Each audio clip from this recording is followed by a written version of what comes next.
program on a beautiful Tuesday morning. Russell Thomas with Liana Wheeldon from the Arts Council. Good morning. Good morning. I thought of a real intriguing question to start this whole thing off. Are you ready for it? Thank goodness, All right, here it is. Who is Liana Wheeldon? Well, Liana Wheeldon is a visual artist who lives here in Fort McMurray and happens to be the new executive director for Arts Council Wood Buffalo. How's that for vague? That's very, very, very nice. Let's unwind that a little bit, All right. Unpack that. So you and I met I don't know, 4 or 5 years ago maybe. How long have you been in Fort McMurray? Since 2009. Practically forever. Yes. And you came here from where? Vancouver, BC. And what were you doing there? In Vancouver, I was the sales manager at Staples, actually. I've been with them for 3 years, and that's why I came to Fort McMurray. They transferred me here to be the sales manager of this beautiful store up here, and I stayed there for another 5 years. You were an artist doing retail. Yes, absolutely. That's what you do with your arts education. Now, you said that you went to the Emily Carr, whatever it's called. Mm-hmm. Give me the full name of the Emily Carr. I went to Emily Carr College of Art and Design. It's now, I believe, the Emily Carr University of Art and Design. And did you go there right after high school kind of thing? I did, yeah. Wow. I knew ever since I was 9 years old I needed to be an artist. I wanted to go either to OCA, Ryerson, or Emily Carr, and Emily Carr was the winner, which was nice. It was on Granville Island. It is still. It's very beautiful down there, so it's an inspiring place to go to school, for sure. Did you grow up in BC? Yes, I did. What part? Coquitlam. So it's about 26 kilometers out of Vancouver. So the moment that you kind of figured out you were going to be an artist, do you remember it? I was actually 9, I absolutely remember that, and I entered an art contest and won it, so you know, that goes to your head. What are you going to do but make that a career choice? I always liked to draw and color and just daydream and, you know, the sort of classic introverted child, and I did a lot of brooding, if you will, and plotting my art pieces, so it was just, I didn't really have a choice. There was nothing else I could do. It was that or an astronaut, but I had really bad vision, so. I notice you still do that. You take, it's the Opus Art Challenge thing where you do, you challenge yourself to do something almost every day. Yes. Where do you find the time? You have to make the time. You have to make the choice to do it. And for a long time after I graduated from art school, I didn't do any art. And you really lose the ability to do it well. So you have to keep that. You have a little bit of muscle memory, but if you don't work your muscles, you lose them. Like anything, like doing scales for a musician or singing, whatever it is that you do when you're singing. You have to use your instrument or you lose it. So whether it's I get up half an hour early or I actually take a lunch break, which is a novelty that I do it there before bed. I won't let myself go to sleep until I've done my one thing. Whether it's successful or not, it gets done. Was it hard working retail for so many years and not doing your art? It was. It was really hard to be motivated to do artwork.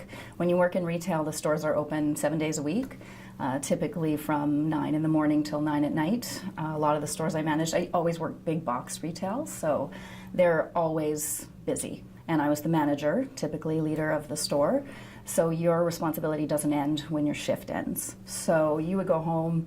We always had split days off. You're just always thinking about it, so to get into a creative mindset was virtually impossible. For me, I'm sure for some it's not, but. And I would imagine through that time, your confidence would have kind of fallen away. I'd imagine, I'm just guessing. A little bit, yes. I mean, I think artists always second guess their work and think, oh, not good enough, should have pushed this a little further. There's the odd piece where you make it and you think, yes, I am good at this. But especially, again, working in retail, because I am, as I said, a typical introvert, I had to put on a persona to be that leader of the store and engage and always be happy and positive and open, and isn't necessarily my nature. But so to shed that and get back to who I am and think about things, it was a slow process. So it was a frustrating career. It was an amazing career in so many ways. I learned a lot of things and can apply those business learnings to art, which is super helpful. And definitely a skill that a lot of artists don't have, so I'm glad I did it, but I wish that I had forced myself to have a little more work-life balance, but in the 90s that wasn't really something that was important, so. Of course, we met while you were in that role at Staples. In fact, I think I was in your current position needing something, and you helped me with it. And then at some point after that, you made a decision to leave retail. Mm-hmm.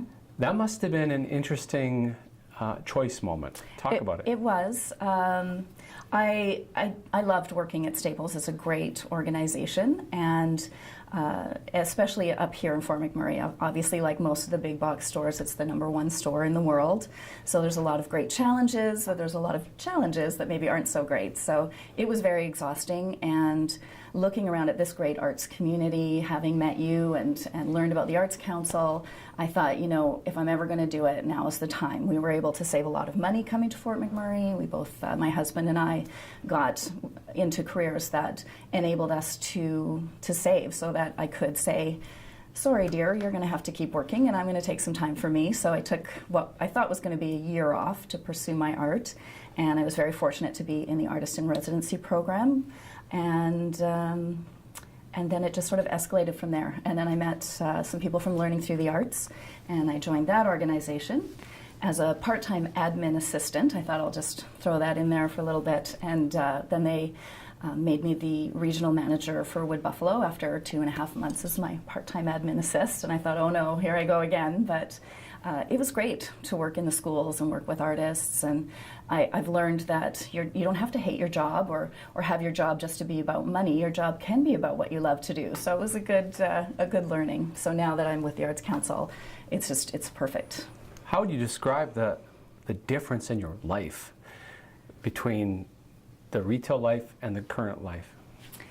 Well, I loved working in retail, as I said. There was a lot of great pieces about it. Mentoring others. I had staff that were between the ages of 14 and 70. So you learned so much from people and could give back so much to people. So I love that aspect of it. And I feel that in the art world, it's the same kind of thing. I have the opportunity to mentor, whether it's students working with Learning Through the Arts. It was from as young as ECDP, children 4 and 5 years old, up to high school.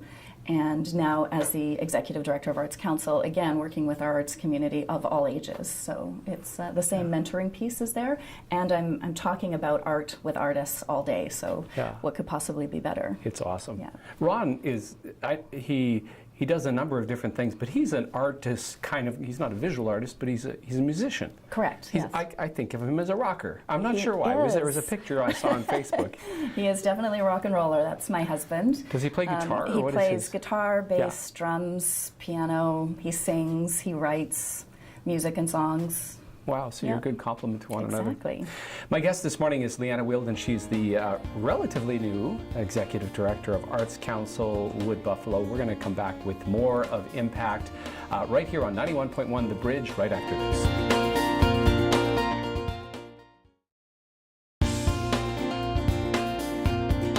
Welcome back to the Impact Radio Show. Russell Thomas in the studio here at 91.1 The Bridge with Liana Wheeldon as Composite High School goes under a magical transformation. It was kind of a maze to get into the studio today, but I'm excited. Yes, it's going to look good. It's going to look awesome. Yeah.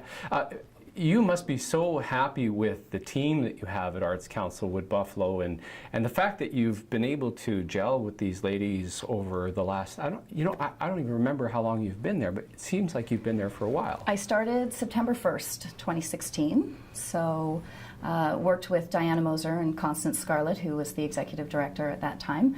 Constance, of course, has moved on to Edmonton, so good for me and bad for me at the same time. She's an amazing lady, some high stilettos to fill there at the Arts Council, but luckily I still have Diana, who is the Programs and Partnerships Manager, and she's brilliant. Yes, I'm very lucky to have her. And Christina Beckman, who was with us for a little bit as a contract worker, has now joined us as permanent staff as communications and engagement. So yeah, it's stellar. They definitely carry a lot of the workload for me. And if you're not familiar, the Arts Council actually emerged out of the Social Prosperity Wood Buffalo project. It was an idea that was hatched probably, 6-7 years ago, and it just sort of percolated and grew, and I had a small role to play at the launch of the organization. But I think of the growth and the work that you and your team and your board do, it's substantial in terms of elevating both the understanding, the awareness, and the appreciation of the arts. How do you think it's going? I think it's going great. We definitely have heard some stories this year about the impact that Arts Council has had. The biggest one being, has the artist been paid? Which isn't our catchphrase, it's really a CARFAC, and please don't ask me to tell you what CARFAC stands for, but they're an organization that works out a suggested wage that's reasonable to pay artists to act as consultants or to put on shows or to create their work. So we have, or they, before I joined, had adopted that as something they wanted to have happen. And you do see now that people, where before they would say, oh, I'll just have an artist come in and do X, Y, Z. For what do you mean they're not going to do it for free? What? But now they don't take the approach of, you need to do this for me for free. It is, what would it cost for me to have an artist do this? So I think that in itself is huge, and I think the more that we have successful artists in our community, like yourself, where people buy art, it helps all the other artists because people see that there is value to it. So I think those are two of the really big pieces that Arts Council has definitely helped build capacity and professionalism of our local arts team or team scene, so that they understand their worth and know how to approach others for it. So the consultative services that Arts Council provides its members as well as community organizations has really changed that for artists. Yeah. And I mean, still a lot of work to be done in that avenue, but I'm a great example because I knew nothing. Really, when I started as a practicing artist. Right. And Constance, when she was here, gave some really good advice and direction. So that's great. Your sense of the community of artists that we have in Fort McMurray right now, do you think, has it changed post-fire? Is it more exciting? What would be your... I think it's a little bit more cohesive. I think we're seeing a lot more artists than we did before, and maybe that's just indicative of the fact that I've joined the Arts Council. But certainly when I was with Learning Through the Arts, one of the problems that organization had had in previous years was finding people to be in the classroom. And while that's always a challenge with turnover in our community, it wasn't as hard because there was the resource of the Artists Directory that I knew about for Arts Council, so I could go there, contact an artist, and get people into the classroom. So. But I think since the wildfire, definitely with the Michaelis Art Foundation, the Art Foundry at River Station downtown, they're doing a lot of work in the community and with people of all ages, students and adults. They have an art gallery space, they have artist studios, a framing shop. There's so much going on in that little building. I think that's an amazing thing that has really, they started before the wildfire, but they're really active now, which is really exciting to see. Same with theater. Again, I think our theater artists are a little more organized or gelled, but again, they're used to working in a collaborative environment where visual artists or literary artists work kind of as silos. They're not used to necessarily partnering. So, but definitely I think we're seeing them much more in the community. Organizations like Fuse Social are constantly reaching out to artists to participate in things, to provide artwork as thank you gifts and that sort of thing. So purchasing art from local artists. So again, I think people are getting more and more known, which is very exciting. When you step back and look at it, you see the growth. It's undeniable. Yeah. I got to be a fly on the wall at the community gathering last week and watch Raina Lee and Sonia and Vincent engaging with young people and the community, and it was a beautiful thing. Just some of the work that they're doing, getting people, getting their fingers on art and being creative. It's just lovely. And it was great of the municipality to reach out to yourself and Arts Council and try to connect with artists and make sure that they were involved in that. But arts are so important in recovery. I mean, we know that art heals, whether it's professional art therapists or whether it's just an artist who's getting somebody out of their head for a couple of hours finger painting or putting together the Forever Forest with Vincent Bonicelli, however that art activity takes place. It's nice to take a break from all the things you think about, and art is really the only thing I know that can just really absorb you and take you away, whether you're proficient at it or not. It's something everybody can engage in and just feel better afterwards. One of the things that the Arts Council has done is taken a statistical look at what is the art community in Wood Buffalo. And I think, I'm not going to remember the name of the company that you engaged with, the fellow, but he came up to do a presentation at one point. I can see him in my mind. Hill Strategies. Thank you very much. And a whole bunch of data came back. I'm not going to ask you to try to pull that out of your brain, but That's at great. a very high, at a very high level, Yeah. and I'm sure you've had conversations about it. What did that data suggest that was perhaps a little surprising, or was it what we thought it was going to be? A little bit of both. Definitely the importance to the general community of art. I think it was, and as an artist, numbers have always been my enemy, so I'm not good at remembering them, but I'm going to say it's definitely over 80%, whether it was 81 or 86%, people in our community felt that art was valuable and necessary to a great quality of life. So while I believe that, and certainly my friends and peers believe that, it's nice to know that that's something that's true of everyone in the community that was sampled. So I think that was the biggest piece. And again, not surprising is that artists are typically volunteers, that they supplement their art practice with teaching, and that they are generally making about $10,000 to $20,000 a year in their art practice. So a sad but true statistic that hopefully the Arts Council can help influence in some way. Yeah. That data probably is available on the website. It is. It Yeah, is. if you haven't seen it yet, go look at it. artscouncilwb.ca. Yeah. Yes. It's the Arts Impact Measurement Report, so it's definitely worth looking at. And there's a piece that was done afterwards, a supplemental piece about recovery with art that was taken from data from other cities and places that have had disasters and have used arts in recovery. So there's some really good information. Perfect. My guest is Liana Wheeldon. We're going to take another break, and we're going to come back and talk about what's coming up with the Arts Council as the recovery continues here in Wood Buffalo. You're listening to Impact. It is a collaboration with the United Way, Fuse Social, our friends at Shaw TV, Fort McMurray. So kind of them to be here every week. They're not only very friendly, but they actually I can wave to a camera. They actually film us in it, and it's actually a different experience watching this than it is listening to it. So we appreciate them for doing that. And of course, the folks that started it all are friends here at 91.1 The Bridge.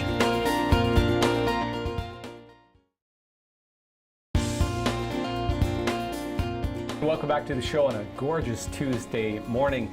My guest is Liana Wheeldon, my neighbor at the Red Pole Center. That is where Arts Council Wood Buffalo is situated. And I'm so pleased that you're here and that you're in your role. Me too. It's good for the community, and I'm sensing it's good for your soul.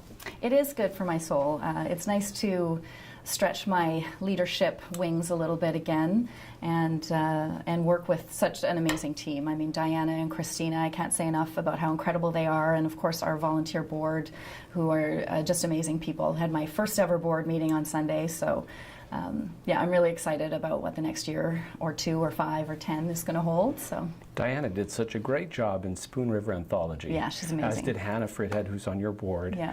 What, boy, when you step back and you watch that piece of theater, and it was a challenging piece of theater, you have to feel pretty optimistic about what's lying ahead for our community. Yes, definitely. And actually, I took some friends to see the opening night, and one of whom is not a huge theater goer. And at the intermission, he came and said, I don't know what's going on. Do you know what's happening in the play? I don't understand it. I said, well, you know what, actually, I'm not entirely sure either. It is a series of monologues, and I said, each one is playing so many different characters. So just, keep listening. He's like, well, the singing's great, and I'm not sure, but I do know that I have to buy season's tickets. Nice. So I thought, well, Nice. that's fantastic. So yes, open somebody's mind to a new experience, and they just want more of it. So that's Very what cool. art does. Well, to be fair, I watched it twice. I still don't know what it was about, but I enjoyed it. But That's the choreography of it, the staging, Oh, it was amazing. Beautiful to watch and just impressive. I mean, I don't even know how they remembered where to move the props and where their costumes were and the changes that went on right on stage. So seamless. It was amazing. And it somewhat connects the Fort McMurray today with Fort McMurray of yesteryear, because the director was Karen Towsley. Now, when Karen was here, she was doing formative work in theater with Westwood, and not only on traditional theater productions, but on improv. And at the time, her improv team won the national title many years in a row. So it was nice to have her back and realize that the community has changed a lot. And it continues to change. And so as you look at I almost forgot what year it was, 2017, and what lies ahead for you as an organization, what are you seeing? Well, there's just so much opportunity and so many things to do. We have lists flip chart sized papers, lists of dreams and things we want to have happen, and definitely supporting the artists that are in our community is obviously our role. But finding ways to do that we can keep working towards having a real creative center in our community, wherever that might be, if that's the Mikolos Art Foundation, continuing what they're doing and building that, whether that's Keano Theatre and Arts Center, being able to find their footing a little bit more, or creating something new or adding into those buildings. I think that's our big dream for sure.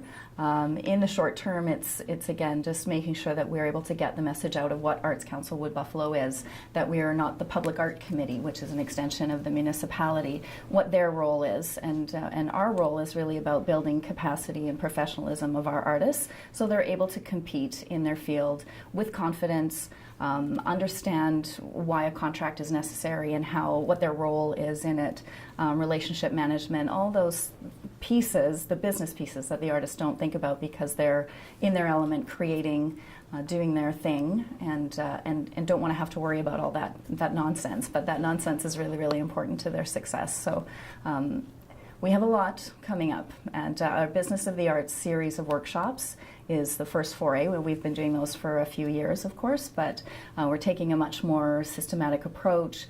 We've come to the realization we need to repeat some of them, where before we would do them and move on, but of course not everybody can come to your workshop when you want to have it, so we have to be nicer and repeat some of the really critical ones. We recently had a lawyer come up and speak about intellectual property rights and copyright, along with two accountants talking about different business models, why it's important to be a business, what kind of things you can write off as an artist, what are some ways of revenue streams that you can build your practice. So that was a great one for the participants that were able to come, and definitely one we're going to repeat. It was an interesting learning, and one you can take many times again because of course it's so much information. But we're also hoping to add artistic practice as a series of workshops for next year.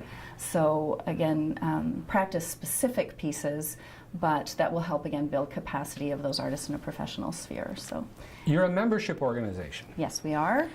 How is membership in terms of how many people are members of the Arts Council? We currently have 126 members. Wow. Yes, we did lose just under 30% after the wildfire, but we have grown it back up again. So, and again with Christina in place as the new engagement manager, I expect to see some good results there. But the membership is great. Obviously it supports us and helps us going. We are a nonprofit organization, but it's really affordable. And for a 5-year membership, $80, and you get free consultative services. So as an artist, if you want to learn about how to apply for a grant, or you want to learn how to put on a show, whether it's performance or visual art, you can just come in and talk to us about all those things. We'll proofread your CV. Whatever you need help with, we're there to help to do that. So that piece alone makes it worthwhile. When you step back as, not necessarily the executive director of the Arts Council, but as a person that loves the arts, and you see what's happening throughout the rest of Alberta, if you can project into the future, 5 years from now, what would Fort McMurray have, or what would be happening in Fort McMurray perhaps that is not happening now? If everything went swimmingly. If everything went swimmingly, as I said, our big dream is to have a creative arts center. So somewhere where artists can go and learn about their craft. We don't currently really have, beyond Keano College's 1-year arts program, anything where an artist can go and really practice and learn from others. So if we could in some way have a real professional gallery up and running and going that's curated, that brings shows in from the outside as well as features our local artists. It's so important to see what the rest of the world is doing, and in real life. I mean, of course the internet is an amazing tool, but there's such a difference between seeing a painting or a performance with your own eyes, through your own lens, rather than somebody else's. So to me, that would be what we would have, a thriving artistic hub. We would have studio spaces for artists. We'd have venues for them to perform, to show their work, to do readings, whatever your art form is. That would be a great place. Definitely, it's a creative city is where people want to live and stay. It's so important to our community to have somewhere where they just know that they can find art and artists and go and experience whatever that may be. And maybe a jazz festival. And a jazz festival and an arts festival in the summer. And I mean, with the beautiful Sny Park, imagine what we could have going on there every weekend. What a venue that was for that event last week. Yeah. Like, it was beautiful. Definitely underutilized. I mean, there's so many artists in town that could take their practice down there. We could have readings in the park. You could have Shakespeare in the park. You could have visual art in the park. You could have Katrina and her hula hoops in the park. It can go on and on. Yeah, in the words of Walt Disney, if you can dream it, you can make it real. That's right. Yeah. Liana, thank you so much for coming in.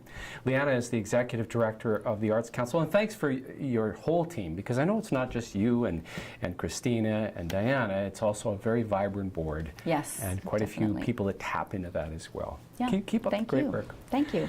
Again, my guest has been Liana Wheeldon, Executive Director of Arts Council Wood Buffalo, and you've been listening to Impact, a collaboration of United Way, Fuse Social, Shaw TV, Fort McMurray, and 91.1 The Bridge.